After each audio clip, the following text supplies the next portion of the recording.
So me and my teaching partner, Mr. D, were inspired by the sport of beep baseball, and we saw it as an incredible model for inclusion that we could share with our students. Beep baseball it's like baseball, but it's for the visually impaired, and really anyone can play because there's also blindfolds. You have a ball that beeps, and the pitcher will throw it, batter will hit it, and then they have to run into a beeping base. We actually had a video call with Darren and Colby, our two project partners, the president and vice president of the SoCal Beepball Association. And when we had that, after that, I felt like, oh man, this is super important to the community. There are not many beep baseballs right now because the only people manufacturing them are volunteers in their spare time. So we have learned from scratch how to design and make these beep baseballs, and now we can deliver them to the community that needs them.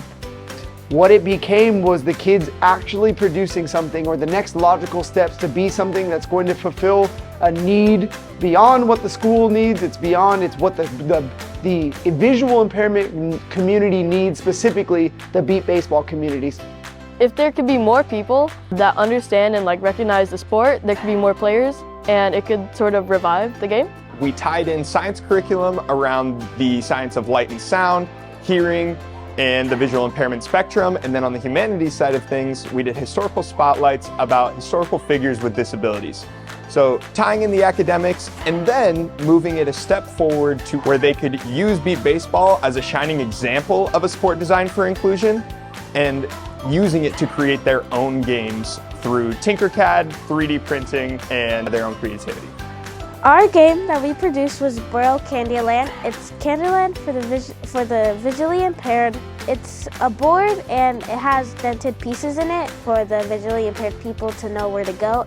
Interesting parts of this project was learning about the engineering design process, and at first I thought it was only that you create and redo different steps, but now I know that there's so much more depth.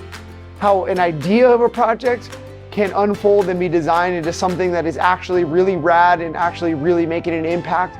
When they told us that there was an equipment shortage and that not many new players could play, I figured out that this project was so much more because we're actually helping the community out.